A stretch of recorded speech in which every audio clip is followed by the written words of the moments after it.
Hello candidates, welcome back to Hone Your Marks Imaginative Essay Writing Routine. In the past 4 days, Hone Your Marks has been hosting an imaginative essay writing routine suitable for both junior and senior schools. I know some of you would wish to have a copy of our workbook. If you need the workbook prior to the lessons, kindly contact us on 0724 0944 72. The deal is 10 days, 10 lessons, and 10 essay samples. So far so good. We have dealt with linguistic ability, we have looked at familiar setup, we have also looked at credible characters. In this lesson, we are going to study our storylines. What kind of storylines should we expect from you in just 40 minutes, in just 3 pages, in not more than 450 words? Your storyline should simply tell the readers who did what or what happened to who and why. Because you will not have a lot of time and space during NEC exams, Hone Your Marks recommends that you keep your plot very simple and very easy to follow. One way to ensure that your story is simple is to maintain a linear plot where everything is fine until something unusual happens. Along with it comes a conflict that continuously builds. When the tension is too much, a resolution must be found fast, and when that happens, everything goes back to normal. That is a linear plot. Simple, clear, very easy to follow. During NEC marking, I have noticed that there are some storylines that are usually unacceptable. They border on immorality and irrelevance, sometimes credibility. Immorality and irrelevance are your worst mistakes in imaginative composition writing. You will lose up to 4 marks if you do not bear in mind the two notions. What kind of storylines should you therefore shy away from? Number 1, avoid stories that spin into a lifetime. For the sake of time and space that are in fact limited, do not turn imaginative essays into biographies and autobiographies. A good writer should be able to select just a tiny bit of that autobiography and narrate it with deliberate effort to impress and stand out. Secondly, avoid storylines that have predictable plots. Anything predictable is boring and shallow. If your storyline is commonplace, anyone will write on it. By anyone, I mean any average person. You should never allow yourself to drift into an average writer. It is way easier to impress. That is why, after this lesson, you shall push yourself a little bit further so that you can make interesting, commonplace plots. The reader should not be ahead of you no matter what. They should not be able to already tell what you want to say next. The reader should follow you. They should be behind you. They should fall back. You are unpredictable and interesting after all. Also, avoid storylines that have disconnected scenes. A story that has gaps is incomplete. There is no smooth flow of ideas. What did we say about an A+ candidate? They are mature in their communication. Their essay is well planned and often humorous. Avoid gaps in your storylines. Furthermore, avoid set book plots. It is a total lack of imagination to echo set book plots. You can borrow set book plots only if you use them creatively. During the 3rd lesson on familiar settings, we said set books can act as familiar backgrounds to your essays. But they should never be the story itself. Avoid set book stories unless you have a plan, a very good one to captivate the reader for that matter. Lastly, avoid storylines that lack credibility. This is where occultism and fairy tales come in. Dreams also. Do not lose touch with reality. Be credible in your story, keeping the events in the story as natural as possible. Tell your story in a way that can happen in the real world. Now that you know what to avoid, go ahead and write simply and credibly while being impressive and authentic. Underline the keywords there: simple, credible, impressive, and authentic. We know our lesson on language ability took care of impressive very well. Today's lesson will take care of the remaining three: simple, credible, and authentic. Look no further, dear candidate.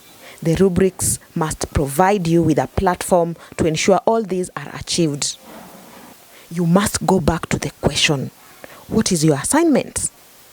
In the previous lesson, we asked who can help us accomplish that assignment. In this lesson, that's not the question. In this lesson, we ask the question: how shall we get the assignment done? We already have our credible character like we saw in the previous lesson. That was yesterday. What should happen to who and why? Let us trace our previous stories. In lesson 1, we saw that in Chris' composition, 2 girls were ambushed by abductors while on their way home late in the evening. In lesson 2, Miles wrote a discursive essay, so we did not need a storyline. But in lesson 3, when we were talking about familiar setups, Eric's story was a simple one. Youth go on rampage and some are killed while invading the Parliament building. Yesterday in lesson 4, Brenda chose to write about teenagers who went to a party, then something off happened. Today's composition is very simple. The instructions for that composition are: write a composition describing a place a friend once took you, but you shall never want to go back ever. Remember our keywords: simple, credible, and authentic. Remember, we have also said that the instructions or rubrics can help you achieve the 3. So why not look at the instructions keenly? Write a composition describing a place a friend once took you, but you shall never want to go back ever. Underline the word describing. That is the first point to note in that question. The essay is descriptive. A descriptive essay must have a very simple plot because the focus is on description.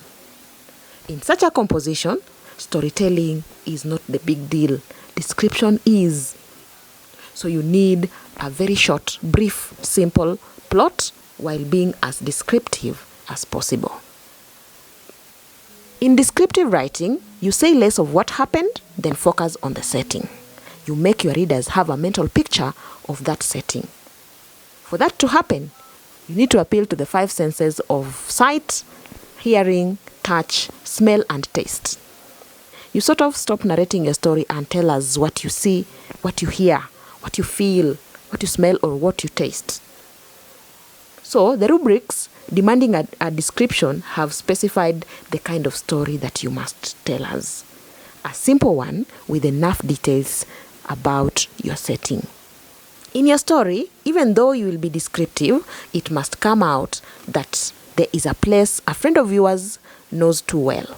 He takes you there and your experience is not good at all. It is so bad that you never want to go back there. So with the instructions given by the question, we must all use one common storyline. That a friend took you to some place and for some reason your experience there was so nasty and you never want to ever go back. So let's turn to our composition of the day. The writer requested to be anonymous. So anonymous they will be. Let's look at the first paragraph. Remember, we'll be very simple and brief with the storyline, but quite detailed with the description. My parents disapproved of my friendship with Mike.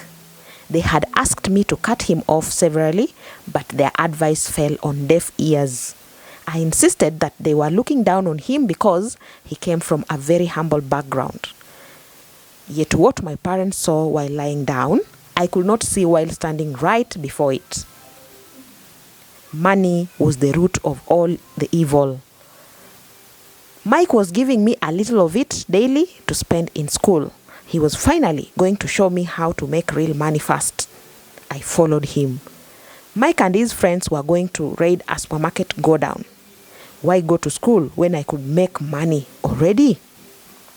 In that introductory paragraph, the narrator is friends with Mike. That Mike is not going to school is already a red flag. No parent likes their children hanging out with other children who are not going to school. A child who does not go to school does not blend well with other members of the society. Such children kind of do not grow. They remain ignorant and become troublemakers somehow. The narrator thinks that Mike has dropped out of school because of lack of school fees. Yet, the narrator himself is receiving money daily from Mike. Where is that money coming from? How come he cannot afford school fees? No wonder the parents can already see that Mike is bad influence on their son.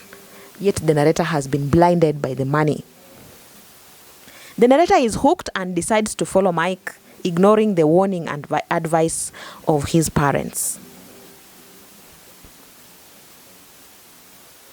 We also learn that Mike is taking the narrator somewhere, that place where we've been asked to describe. So when we get there, we'll do the description. But let's look at the storyline.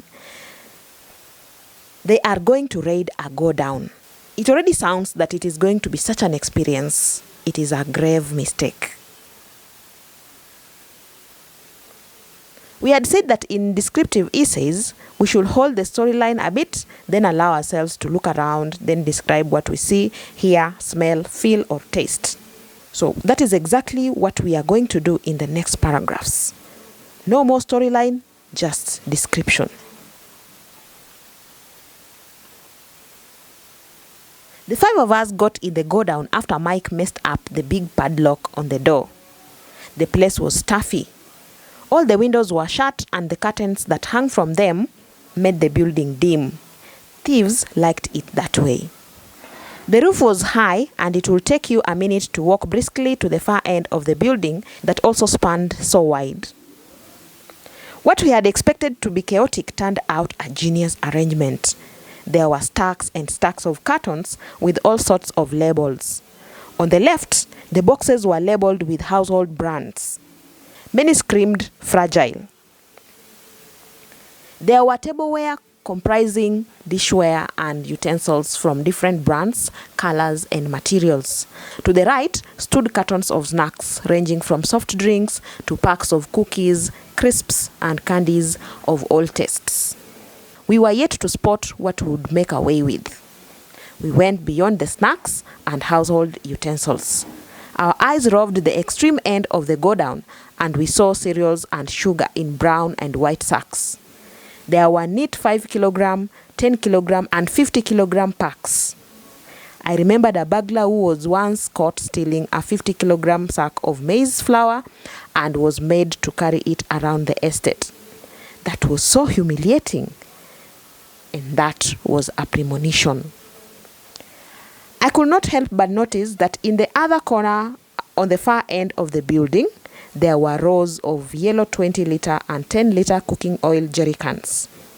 Just 8 of those 20-liter cans on top of each other, you nearly touched the roof. Somo was the brand name on the cooking oil cans. That is so much of description. That is the place where the narrator was taken to by his friend Mike. He had expected the place to be in disarray, but to his surprise, the place was well arranged. We can see the narrator and Mike plus their friends are relaxed. They are looking for electronics to steal, specifically TV sets, Samsung TV sets. More about that we shall read in the last paragraph. But so far so good, our plot can resume. Thinking of our question, we have already made the description part of it. We have also made sure that our plot is in tandem with the rubrics, but the plot is not complete. We need some other paragraph or paragraphs in order to complete it. But up to where we are, Mike has lured the narrator out of school already and is taking him to a supermarket go down. They are going to rob the place. What do you think will happen to the 5? We can predict that they will be caught and the narrator will regret not listening to his parents and following Mike. that is so obvious. Yet, when we began this lesson, I cautioned you that don't be predictable in your plot. I'm not saying that you don't allow them to be caught. Let them be caught, but be stylish about it. That they will be caught and handed over to police, that is a very simple plot. It is a very simple way to conclude that essay. And therefore, we shall keep it that way, not complicating anything. The only thing we will work around is to strive not to end up predictable. We shall have the boys caught, but we shall invest more in who and how. A good writer should not make it obvious. If police come and arrest the thieves, it is okay. The morality sense has been kept. But because we are working with an A+ mindset, we shall make that simple plot captivating. And I said we shall invest in who and how. So the rowdy boys were caught, but by who and how, if not obviously by police? Do you remember that the narrator once imagined getting caught and being made to carry the stolen item around the estate? He said that would be so embarrassing, and it was a premonition. The police do not deal with burglars that way. That premonition insinuates whoever shall catch the thieves might not be the police. If they have to carry the stolen goods around, we must be dealing with people other than police intending to administer punishment to the Sally boys. So who caught the boys? Is it the owner of the supermarket godown? Were they security personnel? That can do, but you can get more creative yet credible. Wait for it. We finally found electronics stashed in the middle of the godown. Each of us balanced a 50-inch Samsung TV set on their shoulder and staggered to the door. The door was jammed. Someone had locked us inside. 9 men, led by the area chief, emerged from the taller curtains enclosing refrigerators. They had been hiding in the building all the while. We were caught pants down. How I wished they just handed us over to the police and not to have us do the humiliating, tedious round around the estate. You see, it was the area chief. The boys walked in a trap set by the area chief and they are caught. Think of it this way. If the police get hold of those boys, they will administer justice. And justice in this case will focus on the owners of the godown. The boys will be taken to a juvenile court and sentenced. The owners of the stolen property will be appeased. But if the area administration catches the boys, yes, they will go to court and the owners of the godown will be appeased. But something more important will happen. The chief will ensure they go back to school. Area chiefs are supposed to work that way. They must ensure the well-being of all in their area of jurisdiction. So, an area chief is a better person to catch the boys so that our composition can insinuate that the intention of going after the boys is to have them go back to school. Although we do not spell it out at the end of that composition, that idea is recoverable in the concluding paragraph. Do you realize that a simple storyline does not necessarily translate to boring? It will be boring only if you make it obvious and predictable. How do you avoid obvious, predictable plots? Be authentic or original, be credible, and be simple. Being original means being yourself, being identifiable in a crowd, being just you, having a unique storyline, that which belongs to you and not any other person. When we read that composition, we just see you in it. If you want to get rid of predictable plots, invest in originality, invest in authenticity, while keeping it simple. In this lesson, what I would like you to take home is that 1, your plot, that is your storyline, must not be a complicated one. It must be very simple and easy to follow. Do not mistake simple for boring. 2, your storyline must be credible. It must concur with reality. No dreamy plots, no fairy tales, no plots that are literally out of this world. Remain in touch with reality throughout your essay. 3. Your storyline must be impressive. And you must achieve this by displaying great language mastery. You must be able to entertain your reader enough for them to stay glued to your essay. This is possible only if you keep practicing. And lastly, your storyline has to be authentic. We have said a while ago, authentic means you giving us the you factor. You must be felt and be distinguishable from other writers.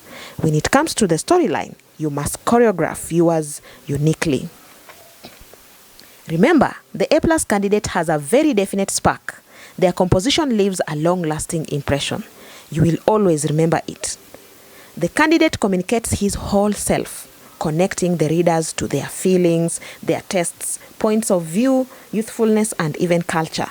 What better way to achieve this, if not using a credible, impressive, authentic, but simple storyline?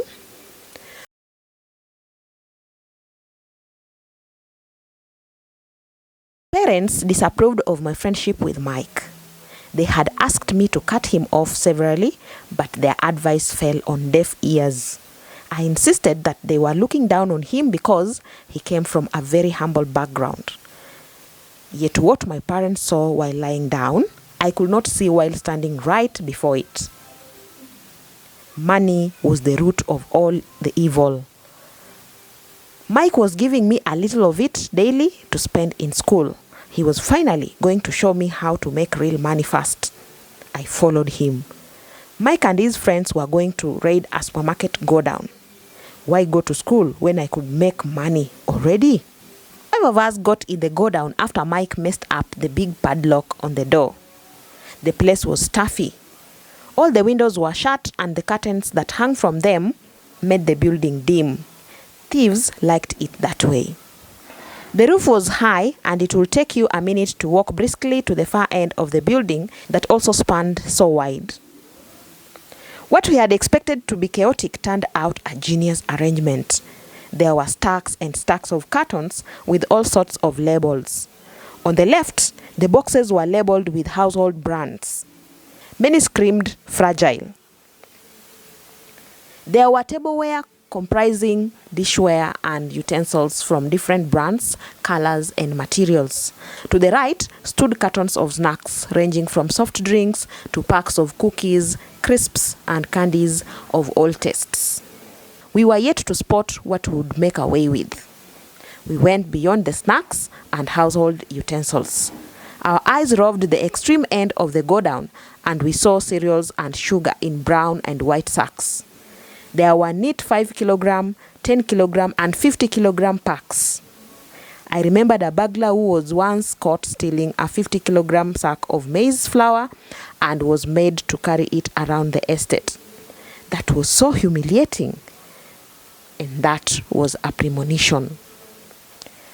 I could not help but notice that in the other corner, on the far end of the building, there were rows of yellow 20-liter and 10-liter cooking oil jerry cans. Just 8 of those 20-liter cans on top of each other, you nearly touched the roof.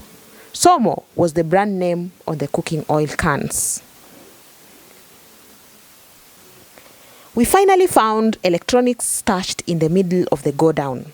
Each of us balanced a 50-inch Samsung TV set on their shoulder and staggered to the door. The door was jammed. Someone had locked us inside. 9 men, led by the area chief, emerged from the taller curtains enclosing refrigerators.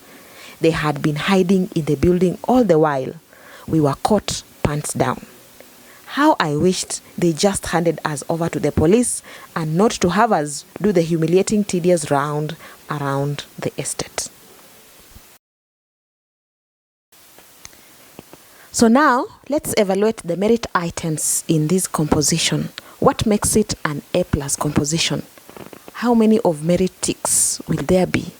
How many merit ticks are we looking at in this composition? Which items are meritable in this composition? My parents disapproved of my friendship with Mike. Disapproved of, tick. They had asked me to cut him off severally, but the advice fell on deaf ears. Cut him off, tick. Advice fell on deaf ears, tick. I insisted that they were looking down on him because he came from a very humble background. Looking down on, tick. Humble background, tick. Yet what my parents saw while lying down, I could not see while standing right before it. Tick at the end of that whole sentence. Money was the root of all the evil. Tick at the end of that sentence. Mike was giving me a little bit of it daily to spend in school.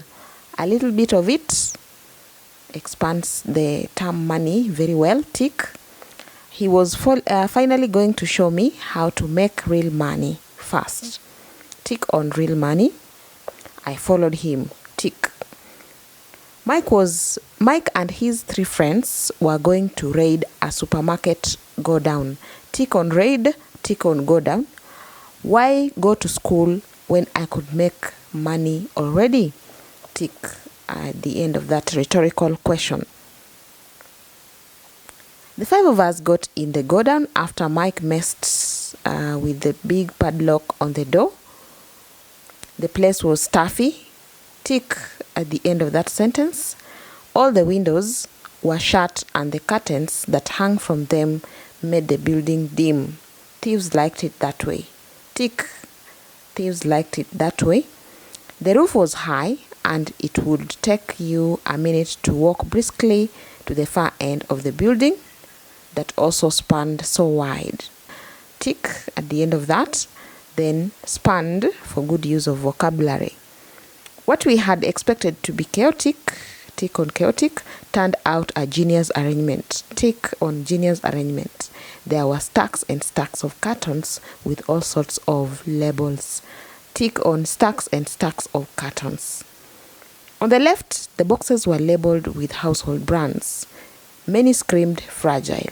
Tick at the end of that sentence, fragile. There were tableware comprising dishware and utensils from different brands, colors, and materials. Tick at that assortment of vocabulary, tableware and dishware. Comprising is also good use of vocabulary. To the right stood cartons of snacks ranging from soft drinks to packs of cookies, crisps, and candies of all tastes. A good sentence. Anyway, we were yet to spot what we would make away with. Tick, make away with. We went beyond the snacks and household items. Beyond, tick. Our eyes roved the extreme end of the go down, and we saw cereals and sugar in brown and white sacks. Our eyes roved the extreme end of the go down. Tick at the end of that expression. There were neat 5 kilogram, 10 kilogram, and 50 kilogram packs. Tick at the end of that sentence. Good use of hyphenation. I remembered a burglar who was once caught stealing a 50 kilogram sack of maize flour and was made to carry it around the estate. Tick on burglar. Good use of vocabulary. Then tick at the end of that sentence for the humor that comes with it. That was so humiliating. Tick at humiliating. Good use of vocabulary. And that was a premonition. Tick at premonition. Good use of vocabulary as well. I could not help but notice that in the other corner of the far end of the building, there were rows of yellow 20-liter and 10-liter cooking oil jerry cans. Tick, I could not help but notice. Good use of that expression, sounds nice. And then just 8 of the 20-liter cans on top of each other, and you nearly touched the roof. Tick at that mental picture, that comparison. Tick at the end of it. Somo was the brand name on the cooking oil cans. Tick at the good use of quotations in the word Somo, on the word Somo. We finally found electronics stashed in the middle of the go down. Tick at stashed. Good use of vocabulary. Each of us balanced a 50-inch Samsung TV set on their shoulder and staggered to the door. Tick on balanced and staggered. The door was jammed Tick on that exclamation. The word jammed is good use of vocabulary. Someone had locked us inside. 9 men, led by the area chief, emerged from the taller curtains enclosing refrigerators. Taller curtains enclosing refrigerators. That's a good expression. Tick. They had been hiding in the building all the while. Tick, all the while. We were caught pants down. Tick. Caught pants down. How I wished they just handed us over to the police and not have us do the humiliating, tedious round around the estate. Tick, handed us over. Good use of phrasal verb. Then the humiliating, tedious round, tick, that expression. Then the whole premonition coming to pass at the end of that sentence. We should have a tick at the end, but I circled 2.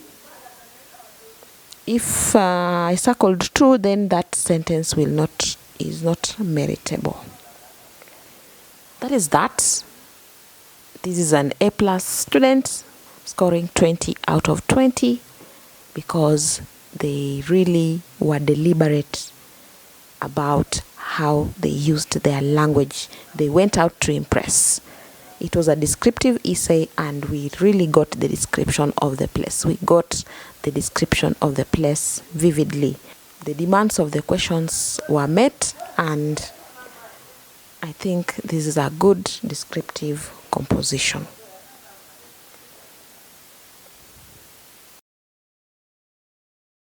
If you want a copy of our workbook, 0724094472 is the number to call.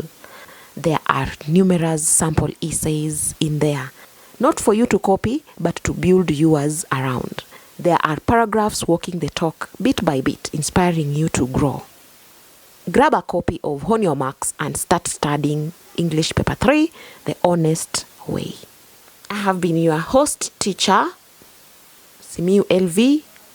I hope to see you in the next lesson.